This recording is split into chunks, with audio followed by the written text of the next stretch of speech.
sidee ula dhaqmaa qof marna aamusaya marna soo hadlaaya waa su'aalaha ugu badan oo la isoo weydiiyo ama si toos ah la isoo weydiiyo gaar ah ama commentiga ha lagu soo qoro. Okay, marka koowaad horta hal waxaan isla fahanno oo ah waxaad leedahay mogta qof aan xiriir isla leenahay. waa maxay xiriir? xiriir waa xiriirin. ma fahmaya horta midaas? If there is no xiriirin, there is no xiriir. xiriirin ba haddays jirin iyo tawaasul iyo in lagula soo hadlo lagu soo waco lagula hadlo xiriir walaal ma jiro ee adiga waxa iska samaysatay unbaa jira. Okay, qofka tusaale kuma soo xiriirin hal maalin, laba maalin, saddex maalin, dabeecadana waa ku taqaani. maaha macnaha wax kaliis u dhacay. hadduu tusaale kaliis u dhaco kaleeto waxa laga yaaba inuu xanuunsan yahay qofka ama something wax kasta ku dhici kara. ka wardoon hal mar laba jeer. laakiin hadday tahay dabeecadaad ku aragtay dhowr jeer, qaabkan ula dhaqmaysaa. waxa lagaa filaayo waxaan ahayn waa inaad samaysid. dhowr jeerna waa sheegay. imtixaana kugu socdo oo ah qofkan inuu tijaabinayo inaad ka daba ordaysi inaad la-aantiisa noolaan kartid. You have to inaad nolol kala leedahay. sida normalkaana waa sidaasba. inaad qofka nolol ka dhigitid ama xiriir nolol aad ka dhigitid, no way. nolol kaleet waa inaad leedahay. shib aad ka dhigaysaa tartiibtaada. marka lagu soo raadiyo yaasi kaa qasnaanin. moobika qabo tartiib. haa walaal ii wara fiican tahay. waa usoo jaraysaaba hadalka adigoo jawi degan ku jira. waa maqnaa. Okay, sorry, ani xitaa waa mashquulsanaa maalmahan dhan. waa mashquulsanaa, ani zaaid oo mashquulsanaa mobil mudtabinba. mafahmay? hal midna oo kaaga digayaa inaad ku sirmatid soo raadinta lagu soo raadinayo marka ugu horeyso aad aamustid. soo raadinta mid saxan maaha ee dadkan dabeecadoodaaba sidaas ahba. qofka marka hal maalin ka aamusid waay lagaaga aamusay, waay lagaaga soo daba ordi, waa lagu soo raadinaa. haddii lagu helo marka waa kuu dhamaatay.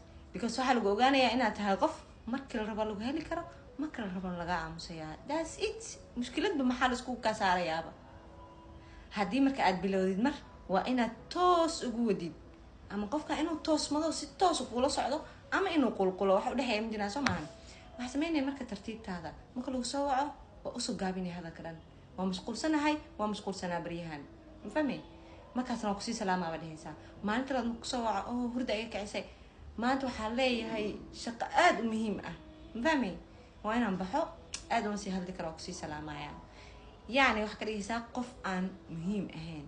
qof ma garanaysaa soo wicitaankiisa kuma farxaysid. haddaa mobilka ku gagabtid isla markii lagu soo waco hee ii waran waqti dheer lagula sheekaysta cabaa lagaa qoslisiiya bas waxaa lagu ogaanayaa meel in lagu dhigtay. iska ilaali midaas marka. midda labaad, dareensiya markasta inaad leedahay nolol asaga ka baxsan.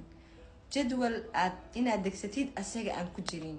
tusaale inaad dhahdid reerkayga halkaas aadayaan, tusaale bishaan oo kaleeto meeshaas ku maqnaanaya, ama waxaa leeyahay qorshahaas kaleeto. adig qorsho uusan ka tirsaneen whatever qorshahaas ha noqdo oo naftaada keliya aad ka fikiraysid yeelo. marka ku dhaho iblaahi maxaa aniga qorsho adiga dhan waa iska fikirtay laakiin aniga iguma darin boos. waxaad dhahaysaa saaxiibo adi marna waa joogtaa marna waa maqan tahay. xageen kugu tiriyaa macnaha? yacni maba garanaya meela kugu xisaabiyo. sita labaad waxaa arkayaa macnaha inaadan aad muhiim u siinayn xiriirkan oo ma garanaysaa yacni qof juhdi badan igu bixinaya inaadan ahayn waa dareemaya. marka I don't know kursiyaasheeda si kugu darayaa garan maayo. waxaad dareensiinaysaa inuusan adna aadan muhiim badan u arkayin qofkan because of asaga juhdi badan kuguma bixinayo. midda saddexaad waa midda ugu khatarsan. samee waxyaalo uu necab yahay maalmaha uu kaa maqan yahay. tusaale 5 maalmood kulama soo hadlin.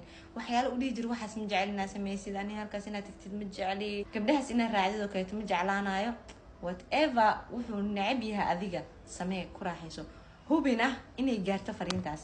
يعني أخذ منها إن هذه جازيسي لكن صاحب عاد إذا دحية كايتو سويرة هذا كايت إنه صار صدو هذا ماشي جو هذا قطك والنبعة إن أنا سعتيد أو لا سعتيد السلامر ما كان سوار كل وصوا عيا وهي أوصل من ساس إن أنت يفتح عن كم قناة ما يعني معناها إيش شيء ساس من سا ولا دقيسو ترتيب هذا أنت ما قنت أنا سينجل باه do you understand يعني قف حرير كجرومي إيه بقى وحاجة جعلها سمينا يا هايجسوين waqtiyada aad maqan tahay ama maalmaha aad maqan tahay waxyaalaha aan necabtahay inaad iska sii ilaaliyo how u suurta galaysaa macquul maaha soo maaha. wuxuu ku talagalayaa qofkaas marka inuusan kaa fogaanin uu ilaaliyo maqnaanshihiisa because wuxuu ogyahay waxyaalaha aadan jeclayn uusan jeclayn inaad samaynaysid. waxaan saa u leeyahay dadkaas ma toosnaanayaan ilaa lagu khaso macnaha ama ficil inay ka arkaan macnaha. laakiin hadal waxa kama taro dadkaas haddii marka aadan go'aan ka qaadanayn oo toos aad uga tagayin qofka marka saas ku aragtid balaba labeen aad ku aragtid aadan ka dhaqaaqi karin toosiso qofkaaga marka adi tababar waxa aad rabtid waa inuu ogyahay waxa aadan jeclayn waxa jeceshahay inuu ogyahay waayo hadduu isku dhaqmi karin de qofkaaga maaha of course